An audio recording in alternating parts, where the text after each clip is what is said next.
मुझे छोड़ दो, मुझे जाने दो, खुदा के लिए मुझे छोड़ दो, मुझे कर जाने दो, मेरी माँ मर जाएगी। तुम्हें तुम्हारी माँ का वास्ता, बहनों का वास्ता, मुझे जाने दो, मैं तुम्हारे पाँव पड़ती हूँ, मुझे माफ़ कर दो, मुझे जाने दो। वो रोती सिसकती हुई दोनों हाथ बांधे उसके कदमों में झुकी बिलक बिलक कर इल्तिजा कर रही थी। तमाम तर धमकियों इल्तिजाओं के बाद जब उसने देखा उस जालिम घटिया और नीच इंसान पर उसकी बातों का ज़रा बराबर असर नहीं हुआ तो इसकी तमाम हिम्मत बड़बड़ी मिट्टी की तरह एकदम ढह गई।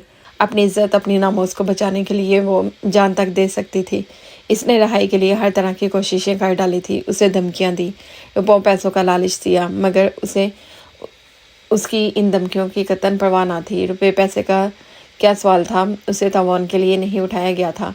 उसे तो उसकी अना को, उसकी इज्जत को हाथ में मिलाना था। उसे जिल्लत के अंधेरे में गार में धकेल कर अपनी बेइज्जती का बदला लेना था। इसके इरादे बहुत खतरनाक थे। उस वक्त वो तनहा अकेली उस शख्स के मुकम्मल रहमो करम पर थी।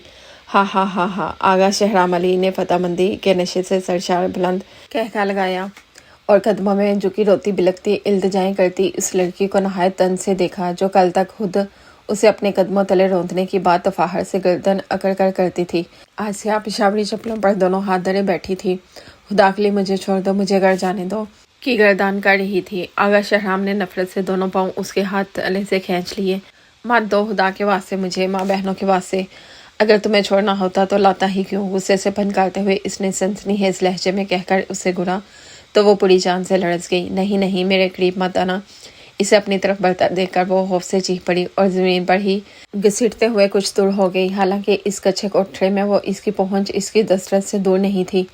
वो जब चाहता हाथ बढ़ाकर इसे दबोच सकता था, मगर इसने अपनी आखिरी सांस तक खुद को उस वहशी दरिंदे से बचाने का अज़्म कर रखा था। चीहो और चिल्लाओ, मुझे तुम्हारी चीखें सुनकर बहुत लुत्फ आ रहा है। मैं तुम्हें दिल खोल कर चीखने की इजाज़त देता हूँ। यह हसरत भी पूरी कर लो। यहाँ तुम्हारी मदद को कोई नहीं आएगा। ये बहुत दूर वीराने में हमारा डेरा तुम जैसे ज़िद्दी और पसंद लोगों को ठीक करने के लिए बनाया गया है। इसने दोबारा वहशी और तंजिया कहकर बुलंद किया और 2 कदम और आगे आ गया। जलील कमीने, मैं जान दे दूंगी, मगर तुम्हें अपना गलीज और नापाक इरादा पूरा नहीं करने दूंगी। वो उसकी बात पर जख्मी शेर की तरह बफर गया और एक ही जीत में उसे गद्दी से पकड़कर अपने मुकाबिल खड़ा करते हुए जोरदार तमाचा उसके रफ्तार पर मारा तो वो भरपूर मर्दाना वार सह न सकी और उलटकर औंधे मुंह दाएं तरफ गिर पड़ी। स्या रेशमी घने बालों का गुच्छा जड़ों से उखड़कर शहराम के हाथ में आ गया। मारे अजियत और दुख के उसके मुंह से चीख निकल गई। वो जिसे कभी किसी ने मजाक में भी फूलों की छड़ी से नहीं छुआ था, अपनी अना और इज्जत और नामोस की खातिर तमाम तर अजियत और तशद्दुद बर्दाश्त कर रही थी। हथेली की पुश्त से होंठों से बहते खून को साफ करते हुए इसने इंतहाई नफरत और गुस्से से शहराम को घुरा, जो नहायत कैफ के आलम में अपनी घनी मूँछों को ताव देते हुए इसकी पस्त हालत पर हंस रहा था। और फिर वो उसके करीब आ गया। नहीं, तुम ऐसा नहीं कर सकते, ऐसा नहीं कर सकते। वो अपना बाजू उसके मजबूत हाथों के शिकंजे से छुड़ाने के लिए भरपूर जदोजहद कर रही थी, तड़प रही थी, जैसे मछली को किसी अजियत पसंद ने पानी से निकालकर तपती रेत पर तड़पने के लिए छोड़ दिया हो, या फिर कोई शिकारी तेज रफ्तार घोड़े पर मासूम हरनी का पीछा करके उसे डरा रहा हो। बचाओ बचाओ, छोड़ दो कुत्ते जलील, मुझे छोड़ दो मुझे, वो चिल्ला रही थी, खुद को उस वैशी इंसान से बचाने के लिए भरपूर जदोजहद कर रही थी, जब अचानक एकदम दरवाज़ा जोर से खुल गया। शहराम अली खान आने वाले चारों अफराद अंदर की सूरत में देखकर हैरत और बेचैनी से गंग होकर रह गए, जबकि शहराम अपने बाबा जान की धारती आवाज़ सुनकर बिजली की सी तेज़ी से इसे छोड़कर पलटा और इन्हें यहाँ देखकर हैरत और खौफ से बुत बन गया। इस वक्त यहाँ उस जगह उनके आमद के बारे में वो सोच भी नहीं सकता था। उसके ख्याल में ये महफूज तरीन जगह पर तमाम इंतजामात के बाद चिड़िया भी पर नहीं मार सकती, मगर शायद उसकी तरफ उसकी फरियाद खुदा बुजुर्गों बरतर के पास अर्श तक जा पहुंची थी, जो उसने इन्हें फरिश्ते बनाकर भेज दिया था। अंकल अंकल, खुदा के लिए मुझे बचा लें, मुझे इस वैशी घटिया इंसान से दूर ले जाएं, आपको अपनी बेटी का वास्ता, अंकल मुझे घर ले चलें। वो सजाबल खान का बाजू सख्ती से थामे और रोते हुए इल्तिजा कर रही थी। इसके रब अंगेज बेजारा मददगार घड़ी में उनके आने से उसे बेपना हौसला मिला था। कौन हो तुम लड़की? जहाँ उन्होंने कंधे पर धरी चादर तेजी से उतारकर इसके गिर्द लपेट दी। अंकल, मैं शिजा हूँ, मैं बेगुनाह हूँ, मुझे ये अगवा करके यहाँ लाया है ताकि मेरी इज्जत। अंकल मुझे घर ले चलें, मुझे इस दरिंदे से बचा लें, घर जाना है खुदा के लिए। शहराम, क्या ये सच कह रही है? उन्होंने इसके सर पर हाथ रखते हुए पूछा। उनका लहजा इतना सर्द और संगलाह था कि शहराम के बड़े भाई बहराम खान के बदन में कपकपी सी फैल गई। वालिद का ऐसा गुस्सीला और तंतना रूप पहली दफ़ा इसने देखा था। आने वाले लम्हात में कुछ भी हो सकता था। वो खतरे का बखूबी अंदाज़ा लगा सकता था।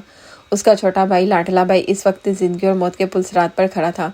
बाबा जान का एक हुक्म उसे नींद की मौत सुला सकता था। वो इन मामलात में बहुत इंतहा पसंद थे। अपनी औलाद, अपने खून को भी रवायात और उसूलों पर कुर्बान करने वाले बहराम ने सूखे लब्बों पर जुबान फेर कर सहमी सहमी नज़रों से शहराम को देखा। उसके चेहरे पर खौफ के तासुरात वाज़िह थे। आंखों में दहशत और बेयकीनी साफ नजर आ रही थी। वो भी तो बाबा जान की तबीयत और रसूलों से वाकिफ था। इससे भी आने वाले लम्हात की संगीनी का अंदाज़ा था। दिल जैसे बंद होने को था। रोम रोम से पसीना फूट निकला। इसने खुद को स्लीप पर लटका महसूस किया। बेटी, मैं बहुत शर्मिंदा हूँ तुमसे। मेरे बेटे ने जो जुर्म किया है वो नाकाबिल तलाफ़ी है। इसे इसकी सज़ा ज़रूर मिलेगी। वो अपनी पूरी ज़िंदगी में खुद को कभी इतना हकीर, इतना बेबस महसूस नहीं किया। इसकी इस हरकत ने मेरा सर नीचे कर दिया। मैं बहुत शर्मिंदा हूँ।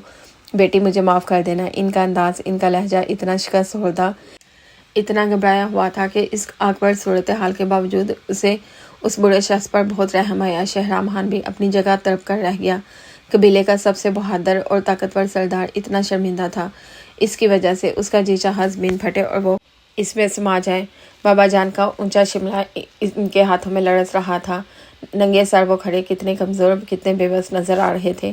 पाताल की पस्ती में गिरे हुए बहराम खान बेटी को बहिफाजत जेब में उसके घर छोड़कर आओ, उन्होंने बड़े बेटे को हुक्म दिया। बहराम ने चौंक कर बाबा जान को देखा और फिर शहराम पर गहरी नज़र डाली। उसकी आंखों में शदीद उलझन पैदा हो गई थी। बाबा जान के हुक्म से इनकार करना भी मुमकिन ना था, और अगर वो हुक्म बजावरी के लिए चला जाता तो वापसी पर शायद भाई की लाश को कंधा देना पड़ता। उसने सख्ती से अपने होंठ काट डाले। क्या बात है बहराम खान? सुजावल खान ने उसकी हिचकिचाहट को महसूस करते हुए सख्ती से पूछा। कुछ नहीं बाबा जान, मैं तैयार हूँ। दरअसल ये शायद मेरे साथ ना जाए, आप इनसे पूछ लें। इसने बहराम खान की बात सुनकर हैरत से उसे देखा। वो सीधा इसकी आंखों में देख रहा था। इसकी आंखों में इस वक्त जो इल्तिजा तरफ थी, इसने शिता को भी परेशान कर दिया था। वो मुंह से कुछ नहीं कह सकता था, मगर उसकी आंखें पुकार कर उससे रहम की भीख मांग रही थी। अपनी बात की तायद चाहती थी। बहराम खान की आंखों में बेबसी, लाचारी, उम्मीद की ऐसी कैफियत थी कि शिता ने बेख्तियार सर झुका लिया। बेटी, मैं जानता हूँ एक मछली सारे जाल को गंदा कर देती है। एक बार जब किसी को घटिया हरकत सरदर्द होती है तो उस शख्स के साथ साथ सारा खानदान भी रुस्वा हो जाता है, नज़रों से गिर जाता है। मगर एक बाप अपनी औलाद के बारे में बहुत कुछ जानता है। मुझे बहराम खान पर खुद से ज़्यादा एतबार है। डरो मत, ये तुम्हें बहिफाजत तुम्हारे घर पहुँचा देगा। इसने दोबारा बहराम खान को देखा जो सख्ती से जबड़े बेंचे उसे रहम तलब निगाहों से देख रहा था। उसका सर बहुत आसगी से नफ़ी में हिला तो शिदा ने सजावल खान को देखा और आस्था से बोली, अंकल बुरा मत मानिएगा, मुझे आप खुद घर छोड़ाएं। इसकी बात सुनकर वो चौंक कर उसे देखने लगे। बहराम खान ने भी एक तवील सांस खारिज की और तशक्कर बड़े लहजे से उसे देखा। फिर एक गहरी नज़र सर झुकाए खामोश खड़े शहराम पर डाली। ठीक है बेटी, तुम्हारी मर्जी, आओ मेरे साथ, मगर ठहरो। वो चलते चलते रुक कर पलटे। बहराम खान को कड़ी तनबी नज़रों से देखा। जब तक मैं ना हूँ बहराम, तुमको इधर ही रहना है। जी बाबा जान, बहराम ने घबरा कर कहा। चलो बेटी। वो दोनों जीप में बैठे और ड्राइवर ने तेज़ी से लैंड क्रूज़र को रिवर्स किया। शिजा हैरत से इस वीरान सुनसान जगह को देख रही थी। दूर दूर तक खेत ही खेत थे। एक तरफ ऊंची ऊंची पहाड़ियाँ थी। इस बड़े वसी मैदान में सिर्फ एक ही कमरा था जिसमें वो कैद थी। जब उसे यहाँ लाया गया था तो वो क्लोरोफार्म के ज़ेरे सर बेहोश थी। सफ़र कितना लंबा था, कैसे कटा, उसे कौन किस तरह यहाँ लाया, कुछ खबर ना थी। मगर अब वापसी के सफ़र में वो इतना वीरान और सुनसान इलाका जो जंगलात से टपा पड़ा था देखकर दहशत ज़दा हो गई। मेरे खुदा, इतनी दूर, इसने कपकपा कर सोचा और एक नज़र साथ बैठे सजावल खान पर डाली जो शीशे के पार तेज़ी से गुजरते मनाजिर पर नज़रें जुमाए न जाने क्या सोच रहे थे। चेहरे पर सदियों की थकन और मायूसी रकम थी। आंखें सुरख अंगारा हला में किसी गैर मरई नुक्ते पर जैसे जमी हुई थी। उसे उस बहादुर शख्स की बेबसी और लाचारी पर बहुत रहम आया। खुदाया, बाज़ औक़ात नालायक औलाद के गलत कदम से वालिदैन को कितना सदमा बर्दाश्त करना पड़ता है। सारी नेक नामी गैरत और वक़ार मिट्टी में मिल जाता है। सर बुलंद और ऊंचे शिमले को हाथ में मिलाकर औलाद न जाने किस जुर्म का बदला वालिदैन से लेती है। उनके इस बचगाना और जवानी के जोश में उठाए गए घटिया इक़दाम से वालिदैन किस तरह बिखरते और शिकस्त खुर्दा होते हैं, इसका अंदाज़ा उसे साथ बैठे सजावल खान को देखकर बखूबी हो रहा था। ना जाने कितने तूफान, कितनी तोड़फोड़ इस बहादुर शख्स के अंदर बरपा थी, मगर वह ज़ब्त से बैठा उसको संवार रहा था। दिमाग तो उसका भी बुरी तरह उलझा हुआ था। शहरी आबादी के आसार नजर आने शुरू हो गए। कच्चे पक्के मकानात और सड़कों पर लोगों की चहल पहल इंसानी ज़िंदगी के आसार का बता दे रही थी। शाम आस्ता आस्ता गहरी हो रही थी और ये अंधेरा शिजा रहमान के दिलो दिमाग को भी अपनी लपेट में ले रहा था। उसे अगवा हुए 5 घंटे हो चुके थे। काली से वो 1 बजे घर पहुंच जाती थी। कभी इतनी देर नहीं हुई। अगर कभी कभार किसी दोस्त की तरफ जाना पड़ जाता तो फ़ौरन फ़ोन करके इतला कर देती। मामा की सख्ती से ताकीद थी कि बगैर बताए कहीं नहीं जाना और ना ही ज़्यादा वक्त बाहर गुजारना है। जहाँ भी जाना होता वो मामा को मुतला ज़रूर करती और उसकी मामा का असूल यही था, औलाद को खिलाओ सोने का नवाला देखो शेर की निगाह से। यही वजह थी कि बेवा औरत ने तनहा अपनी औलाद को परवरिश करके उसे इतना आला मुकाम दिया था कि ख़ानदान भर के लोग उनकी औलाद की फरमाबरदारी, जहानत और ऊंचे स्टेटस की तारीफ़ करते थे। मगर आज वो घर से बगैर बताए इतनी दूर बिना इतला के गायब रही थी। न जाने मामा की क्या हालत होगी। वो तो बहुत जल्द घबरा जाती हैं। तलहा भाई, राफिया भाई और एहसन सब उसे न जाने कहाँ कहाँ तलाश कर रहे होंगे। वो इनकी इकलौती लाडली सबसे छोटी बहन थी। सब उसे बेतहाशा प्यार करते थे और उसकी ज़रा सी तकलीफ़ पर तड़प उठते। थोड़ी देर वो नज़र न आती तो तीनों दीवानों की तरह उसे कोने कोने में तलाश करते हुए ढूंढ निकालते थे। और आज वो सब, बेटी ड्राइवर को घर का पता समझा दो। सजावल खान की आवाज़ ने उसे ख्यालाते की दुनिया से वापस घसीट लिया। वो चौंक कर इर्द गिर्द देखने लगी। वो सोच में इस कदर गुम थी कि रास्ता कटने का पता ही नहीं चला। रात के स्याह तारों से बड़े आंचल ने सबको ढांप लिया था। ड्राइवर को पता बताकर दोबारा से पेश आने वाली सूरत हाल के मुतलिक सोचने लगी। मामा को अगर वो असल बात बता देती तो शायद वो इसका कॉलेज जाना ही बंद कर देती। वो तो ज़माने और हालात से पहले ही खौफजदा सी रहती थी। इसके इस तरह वाक़ा सुनकर वो बहुत ज़्यादा परेशान हो जाती। मगर वो अपनी इतनी तवील गैर हाज़िरी का क्या जवाब बनाकर पेश करती, कुछ समझ में नहीं आ रहा था। दोनों हाथ इसरारी कैफियत से मसलते हुए वो बहुत परेशान और मुस्तलिफ सी लग रही थी। सजावल खान इसकी इस हालत को बखूबी समझ रहे थे। बेटी, तुम परेशान और उलझी हुई हो, मुझे बताओ, तुम जो कहोगी मैं वैसा ही करूँगा। जी, इसने हैरत से इन्हें देखा। मैं समझता हूँ तुम्हारी कैफियत और तुम्हें जो हालात पेश आएंगे इनसे भी आगाह हूँ।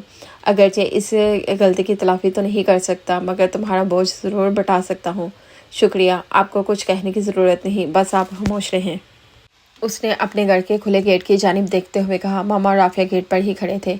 तलहा और एहसन भाई शायद कहीं इसे ढूंढने गए थे। मामा बहुत परेशानी से टह रही थी। उसने गाड़ी रुकते ही दरवाज़ा खोलकर बाहर दौड़ लगा दी। मामा और राफिया भी मतवज्जा हो गए थे। मामा ने तेज़ी से आगे बढ़कर उसे बेताबी से समेट लिया। शिजा, मेरी जान शिजा। वो बेताबी से इसके मुंह को चूम रही थी। कहाँ चली गई थी तुम? कहाँ रही? कहाँ थी तुम? बोलो शिजा मेरी जान, तुम ठीक हो ना? कहाँ चली गई थी बगैर बताए? वो बेताबी से उससे लिपटाए बार बार एक ही सवाल दोहरा रही थी। मामा प्लीज़ खुद को संभाले, मैं आ गई हूँ। प्लीज़ मैं ठीक हूँ, बिल्कुल मैं आपको बताती हूँ। वो इन्हें तसल्ली देते हुए समझाने लगी। शिजा, ये गाड़ी में कौन है? राफिया भाई सजावल खान की तरफ इशारा किया। ये भाई मेरी दोस्त के अब्बू हैं। दरअसल मैं अपनी दोस्त की तरफ चली गई थी। उसकी मामा की डेथ हो गई थी, इसलिए अचानक बिना इतला किए जाना पड़ा। वहीं देर हो गई। अब ये मुझे छोड़ने आए हैं। Oh very sad. मगर शिजा, तुम्हें कम से कम इतला तो देनी चाहिए थी ना। राफिया काफ़ी हद तक ठंडा पड़ गया था। न जाने कैसे उसके जहन में इस वक्त बर वक्त ये बहाना सोच गया था। हाँ, मैं तो खुद यही चाहती थी मगर गांव में फ़ोन नहीं था और यहाँ से हमें बहुत जल्दी में निकलना पड़ा, इसलिए, वरना मुझे आपकी परेशानी का बहुत ख्याल था। मैं खुद भी परेशान थी। शुक्र है खुदा ने मेरी जल्द सुन ली। वो जाने क्या कह जाती मगर एकदम ही खुद को संभाल लिया। अच्छा अंकल, आपका बहुत बहुत शुक्रिया। वो जीप के पास जाकर सजावल खान से मुखातिब हुई। राफिया कुछ फासले पर साथ ही खड़ा था। शायद उसने सजावल खान से उनकी बीवी की वफात का अफसोस भी किया था। जब भी वो हद दर्जा संजीदा और बहुत खामोश नज़र आ रहे थे, शिजा को अजीब सा महसूस हुआ। उसने पता नहीं उनकी जिंदा बीवी को ही मार दिया था। उसे तो उस औरत के मतलब कुछ इल्म भी ना था। उसने नज़रें चुराते हुए दोबारा सजावल खान को देखा जो गाड़ी से उतरकर उसकी तरफ आ रहे थे। खुदा हाफिज़ बेटी, हो सके तो मुझे माफ़ कर देना। तुम्हारे मुजरिम को बहुत सख्त सज़ा मिलेगी। तुम्हें ये खबर जल्द सुन लोगी।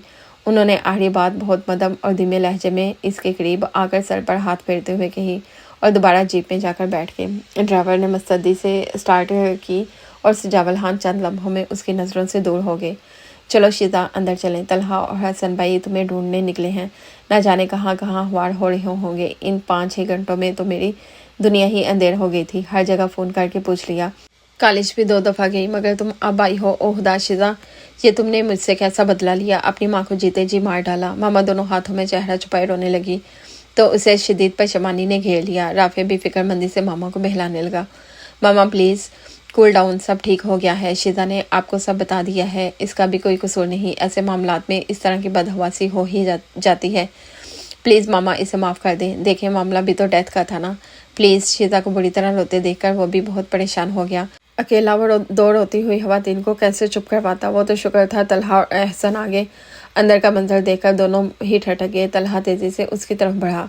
शीजा तुम आ गई? ओ माय गॉड, कहाँ थी तुम? क्या हो गया था? किधर चली गई थी?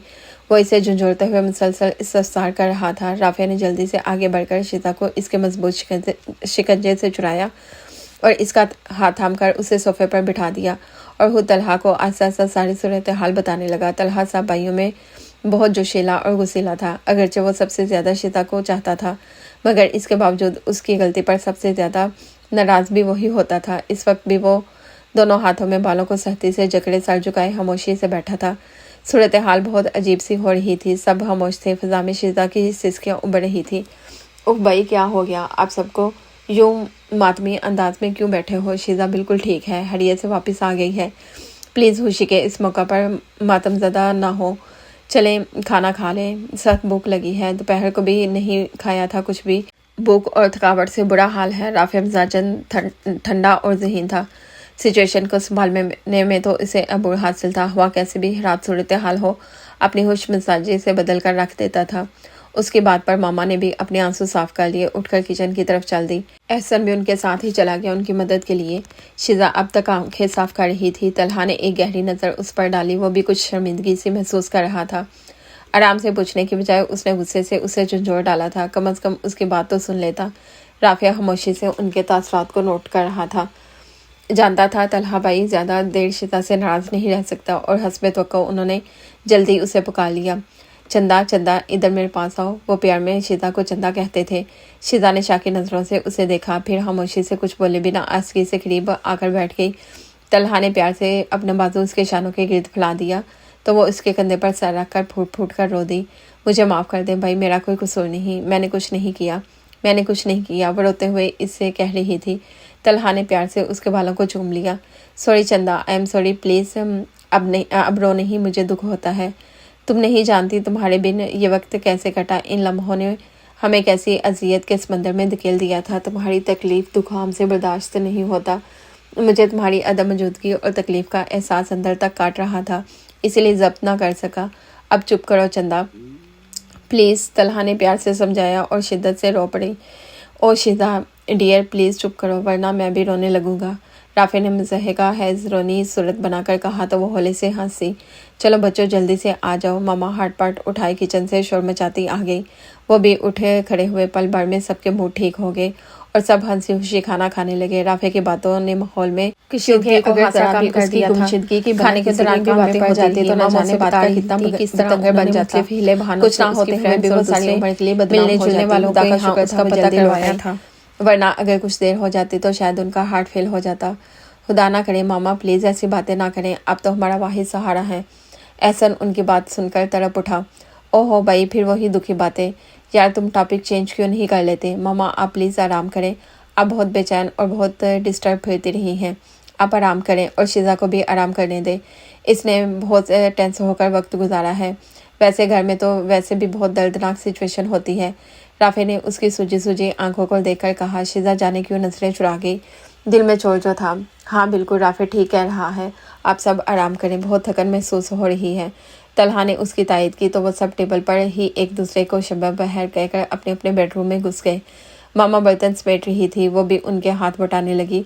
रात के खाने का इंतज़ाम वो दोनों मिलकर करती थी, क्योंकि नरगस अपने छोटे बच्चे की वजह से सरे शाम वापस चली जाती थी। इसने मामा से रात का काम ना करने की इजाज़त ले ली थी। अलबत्ते सुबह सवेरे वो आकर बर्तन धो डालती थी। चंदा आप आराम करो, बहुत थकी लग रही हो। मामा ने उसके हाथ से ट्रे ले ली तो वो भी खामोशी से अपने कमरे में आ गई। वाकई इस वक्त उसे तन्हाई की अशद ज़रूरत महसूस हो रही थी। दोपहर से अब तक हालात ने इस कदर तेज़ी से पलटा खाया था कि सोचने समझने का वक्त भी नहीं मिल सका। जब शहराम खान ने उसे अगवा किया तो उसने खुदा से कितना तड़प तड़प कर अपनी ज़िंदगी और अपनी इज़्ज़त के लिए दुआएं मांगी थी। उसने नफल सदका हरात के लिए भी बहुत कुछ मान लिया था। घर वालों की तरफ से उसे इतने शदीद रद्द-ए-अमल की ही तवक्को थी। जब भी तो शौरी कोशिश के बावजूद सच ना बोल सकी, बहाना बना दिया। पता नहीं उसने झूठ बोलकर अच्छा किया था या बुरा। बहरहाल अब इस झूठ को निभाना था। अगर सच का इल्म हो जाता तो तलहा भाई शायद एक लम्हा ज़ाया किए बिना शहराम और उसके ख़ानदान को गोलियों से उड़ा देते और फिर वो खुद फांसी चढ़ जाते। नहीं नहीं, वो बेख्तियार उठकर बैठ गई। दिमाग में धमाके हो रहे थे। बुरी तरह उलझन का शिकार थी। मैंने जो किया बिल्कुल ठीक किया। जब मुझे कोई नुकसान नहीं पहुंचा, खुदा ने मुझे महफूज रखा है, तो फिर मैं क्यों हुआ में हुआ खून बहाने की बात करूं। मसलहत के तहत झूठ बोलने की इजाज़त तो मज़हब भी देता है। जहां बात इंसानी ज़िंदगी बचाने की हो वहां सच बोलकर उसे ज़ाया नहीं करना चाहिए। हाँ, मैंने ठीक किया। वो खुद से उलझती हक और मुखालफत में खुद को दलाल देकर मुतमिन कर रही थी। घर वालों से ज़िंदगी में पहली मरतबा इतना बड़ा झूठ बोला था। दिल अब भी बेकाबू हो रहा था। धड़कन बुरी तरह बेतदाल हो रही थी। टहल टहल कर पाँव जैसे शैल हो गए, मगर नींद आंखों से कोसों दूर थी। सूजी सूजी आंखों में जैसे किसी ने कांच कूट कूट कर भर दिया था। शदीद चुभन हो रही थी। आखिर थक कर वो बेड के किनारे से बैठ गई। दोनों बाजू घुटनों के गिरते लपेटे वो आंखें बंद करके सोच के समंदर से वाकयात के संगरेजे फैलने चुनने लगी।